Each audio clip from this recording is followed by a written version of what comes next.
Good evening and welcome to our United Jewish Community of Greensboro's observance of Yom HaShoah.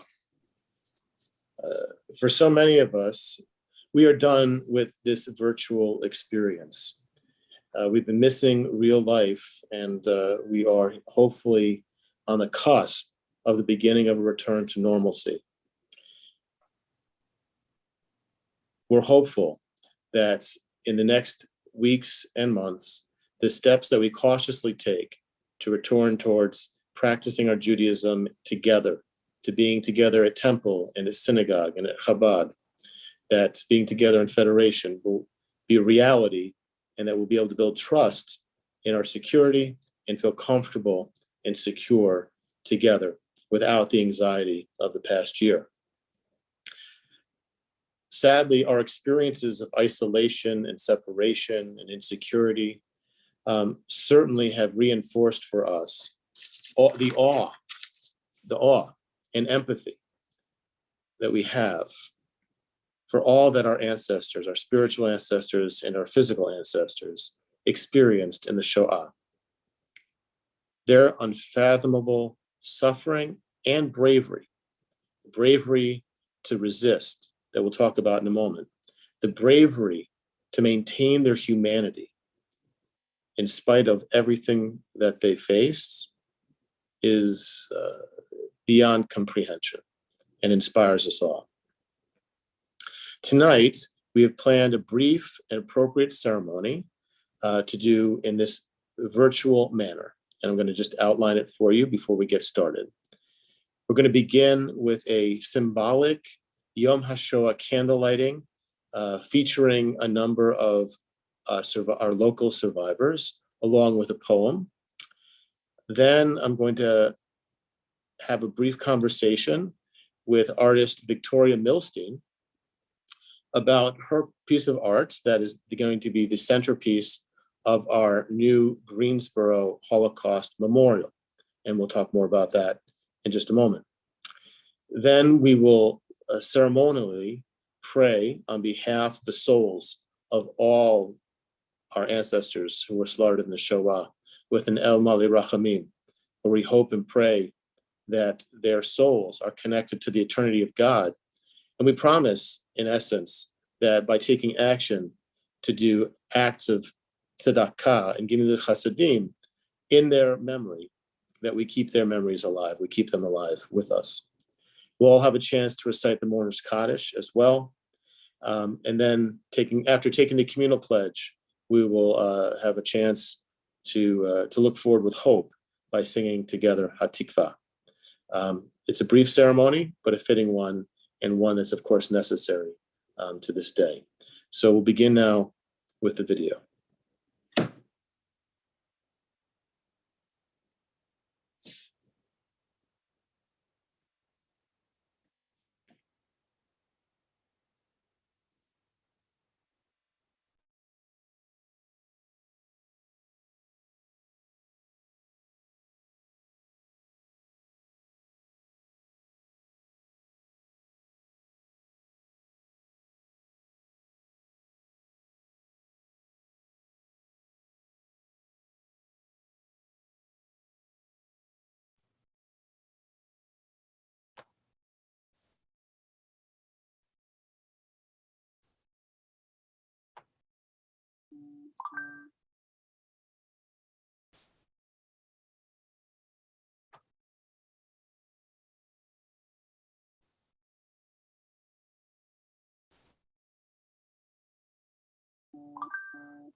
Man, the blessing and the curse. Man can select the curse of envy, hatred, and prejudice, or the blessing of love, harmony, and beauty. Despite the painful curses of the past and the blessing of the Creator, I do believe. I do believe with all my heart that God created a beautiful world, the sun and the trees, the flowers and the bees, and the best way to serve God is to enjoy the fruits of his labor of love, despite the painful memories from the past. In the joyful celebration of life, I do believe.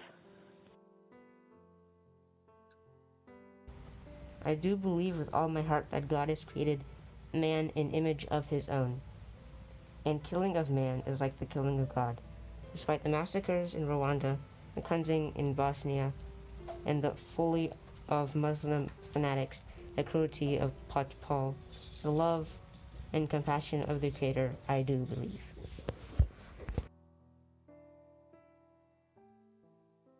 I believe with all of my heart that the Messiah and the kingdom of heaven will come, when man will conquer his destructive urge and learn how to live in harmony with nature and himself, when all the preachers of hate will be silenced and man will become his brother's keeper, when man will stop killing man in the name of God, and nation will not lift weapon against nation. When it will be, I do not know, despite all the signs to the contrary.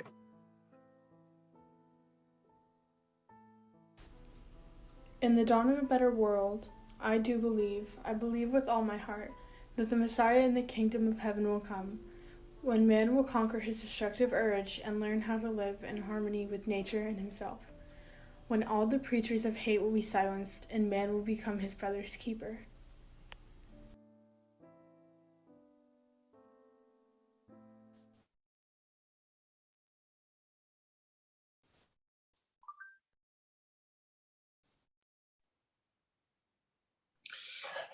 If you didn't know, we are in the process as a community, both a Jewish community and a greater Greensboro community, of establishing a Holocaust memorial in LeBauer Park, our own LeBauer Park, which will be practically within spitting distance of the Museum of the Civil Rights Movement, very appropriately placed.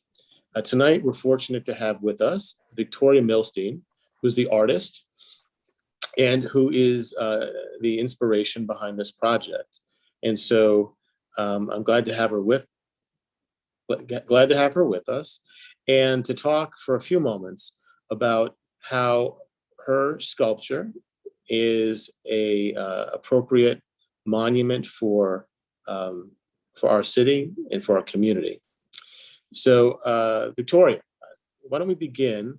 If you could say a few words, and in a moment we'll be able to put up if you haven't seen it already, we'll be able to put up a picture of the sculpture so you can see it directly. But it's a picture, if you haven't seen it already, of a number of women who sadly are about to be murdered by the stormtroopers. And there's something special about the picture, which speaks of resistance.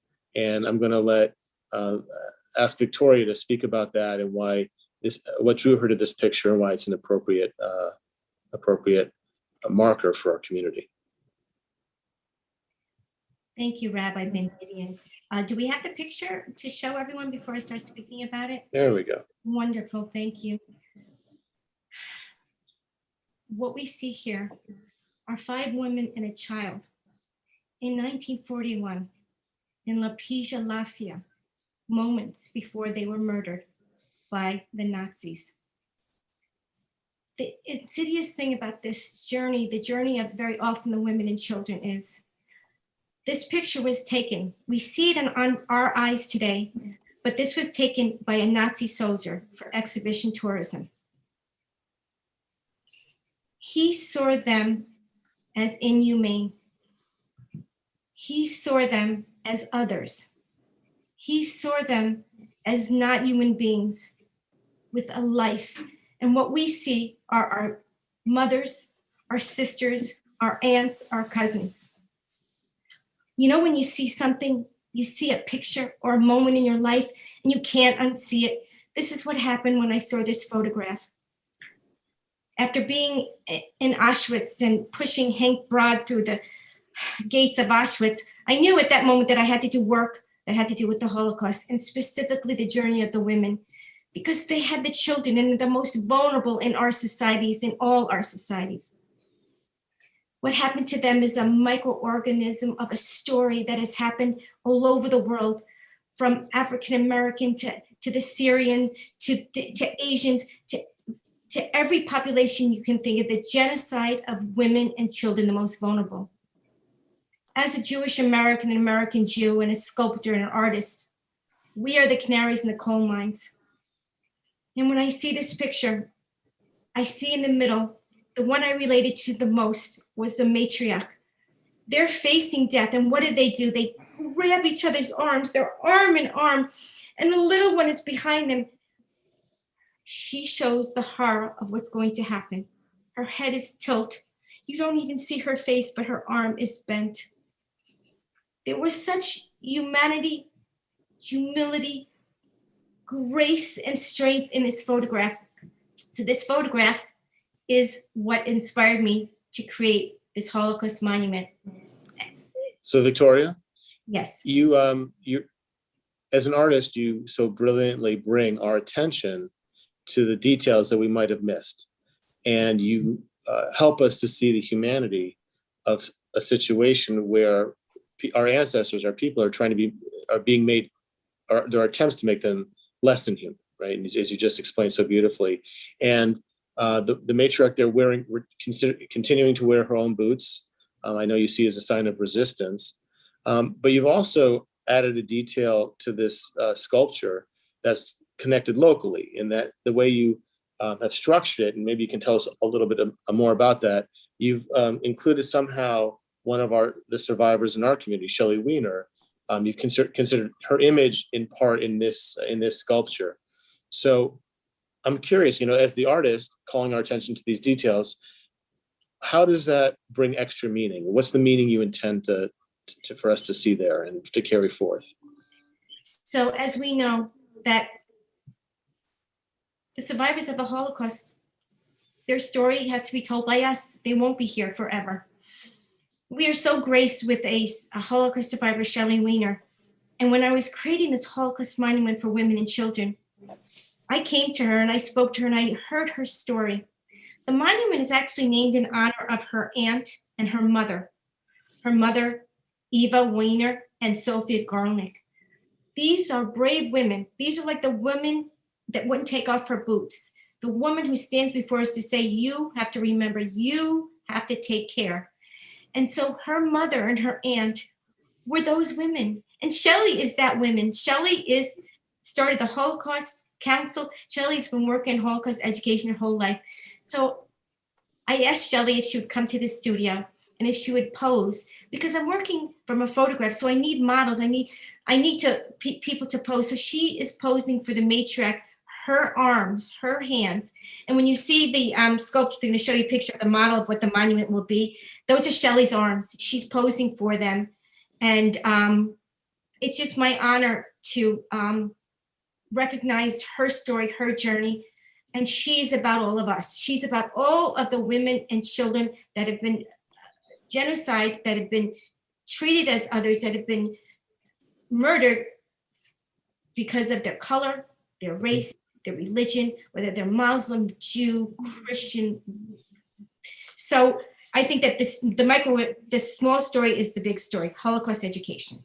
Absolutely. And as you weave these details in, another important detail, of course, is its location, right? That this monument is not going to be off in a corner somewhere that you'll have to search for it, right? But it's going to be located at LeBauer Park. So how is that location meaningful to you, Victoria? It's kind of incredible, and it says a lot about our city, the city of Greensboro. That is the place where the sit-ins started, where our quest for social justice and social equality, it means so much, and we're all working towards that. So our city council accepted this monument to be in a public park. It was unanimously accepted to be in Carolyn's Garden, which is in LeBauer Park. And Carolyn LeBauer wrote about the fact that she felt that this sculpture would talk about Carolyn's life. And I'm going to just read the bottom of her quote. This is a celebration of Carolyn's life and commitments. her indomitable spirit, which so aptly will be represented by the women who refuse to take off her boots, show that we can have a way to stand up and resist that which is insufferable and intolerable and inhumane. So the monument is called She Wouldn't Take Off Her Boots. Mm-hmm. So the fact that it's in the middle of the park, it's there to talk about, it'll be an education, it'll be a self-tour. You can go around the monument and hear about the Holocaust, hear about the incident, hear about what's happening in Greensboro, the civil rights journey, and it'll be a whole educational spot. We call that placemaking. So, and if you can see that the woman in the middle, I'm going to put my arrow. Do you see my arrow? That's Shelley Wiener's hands. And actually, Shelley doesn't know this, but the woman in the middle who wouldn't take off her boots looks a lot like Shelley. So this is a model. This is the 16-inch clay model. The sculpture will be done in bronze, and there will be a camera, which is an important part. It's actually a 3-piece. You have the 4 women and the child. And then the camera, we are asking viewers to bear witness. You look through the camera, you see it out of your eyes. So you bear witness on this day to remember the Holocaust and to see the opposite of what this Nazi soldiers and that regime said about our people and all women and children. For sure. It's beautiful. It'll be a very powerful location, and tied together with our Civil Rights Museum and any other monuments that we are going to be establishing downtown. Will help to steer our community forward towards justice, towards equality, and towards righteousness in life for all, right? And it's an amazing and a wonderful project to help bring that energy forward, help us move together towards that goal as a community. So Victoria, this is beautiful, and thank you for all of your efforts and the committee's efforts. There'll be much more about this over the next period of time, I'm sure, and we look forward to being able to celebrate its opening in the not too distant future. You can check out details about the sculpture and the project on Victoria's website, but Victoria, I don't have that with me right now. So can you tell people the website? Yeah, www.womenoftheshoahjp.org. And so womenoftheshoahjp.org. Absolutely. So check it out and ways to get involved as well. So thank you, Victoria. So hopefully we can be inspired by Victoria's work, by all that we know and have studied about the Shoah.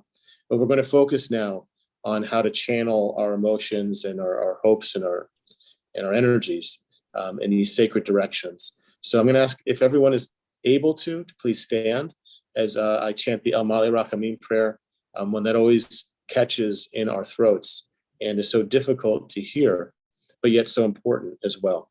The difficulty of reciting it only demonstrates its importance, I think. And then we'll have a chance to say the Mourner's Kaddish together before taking the pledge and singing Hatikvah. El Male Rachamim Shochen Bamromim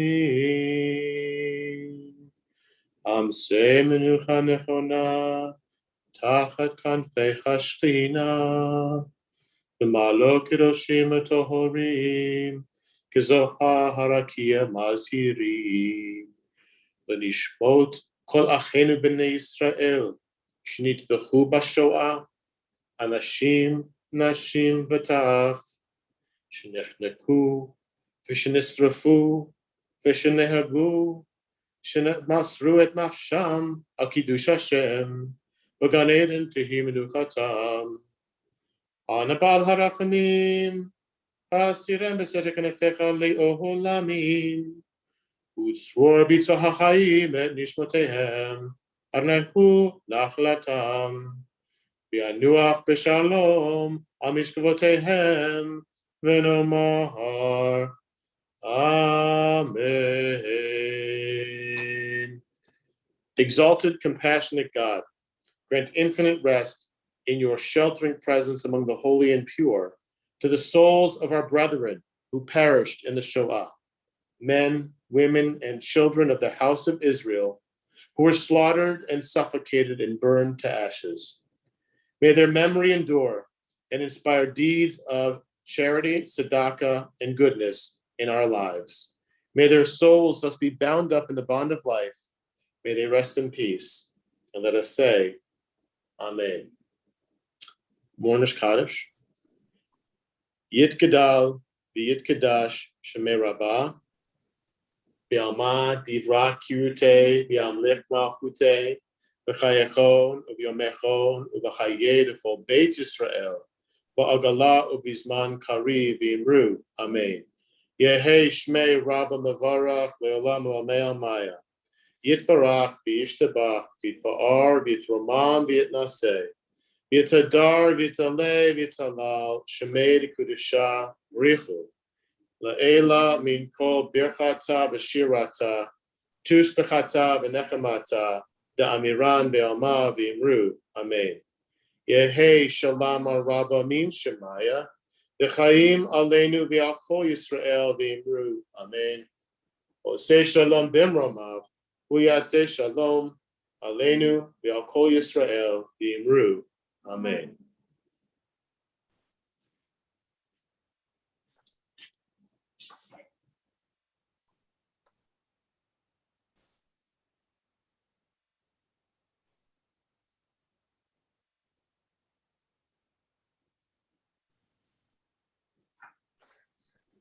We join together for the community declaration.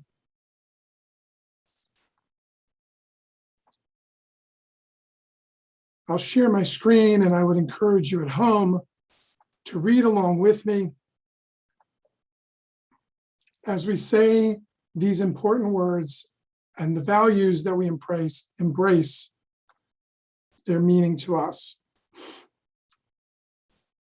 We, the Jewish people of Greensboro, North Carolina, have gathered tonight on this anniversary of the end of the days of terror for our people to remember and to never forget. We realize that we as individuals and as a people must accept the responsibility of remembrance. However, we also realize that remembrance alone is not enough. We must remember, educate, and act to carry on the legacy of Torah to future generations, as well as to spread its message to the present one. We dedicate ourselves to work to end bigotry and racism and to pursue the paths of justice and compassion. We commit ourselves to the continued and creative survival of our people here and elsewhere, to the state of Israel, and the task of strengthening our community and its institutions. Am Yisrael Chai. Remember, never forget. Am Yisrael Chai.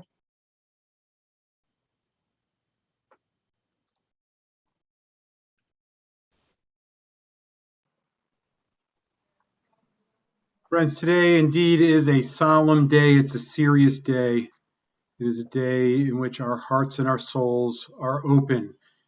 The Jewish tradition calls Yom HaShoah recent tradition, because this is something that we put together just in the course of the past generation as we witnessed this horror and now strive to go on.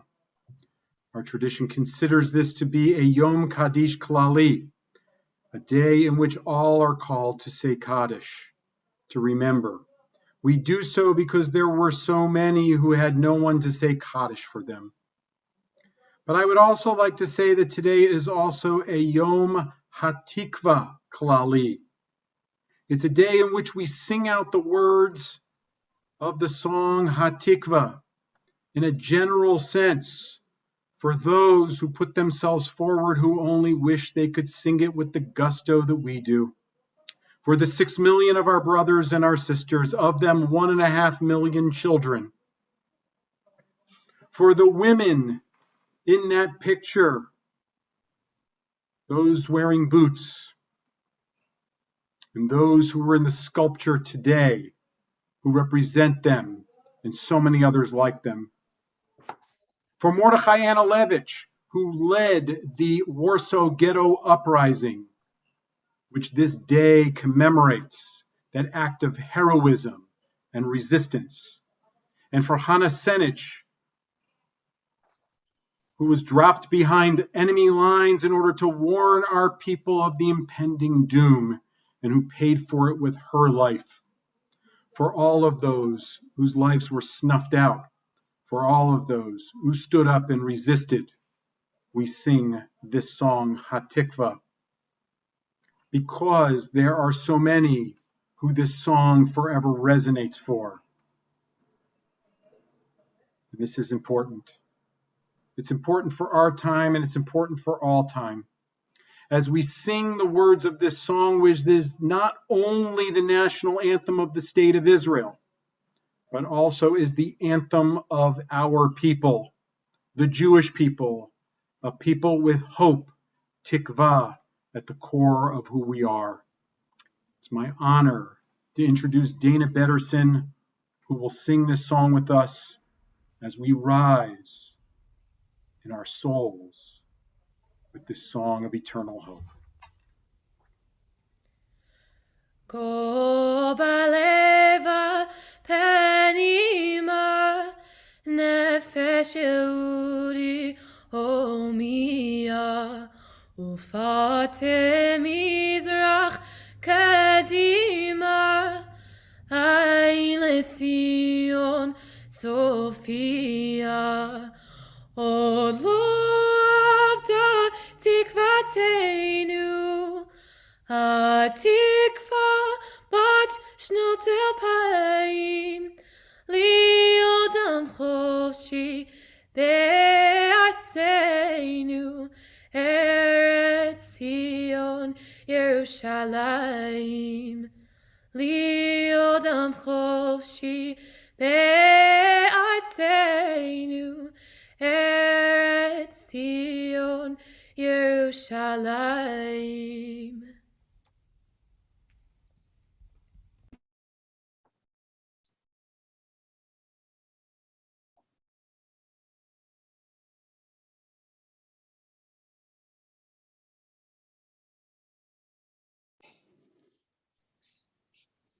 Everyone, thank you for coming together tonight.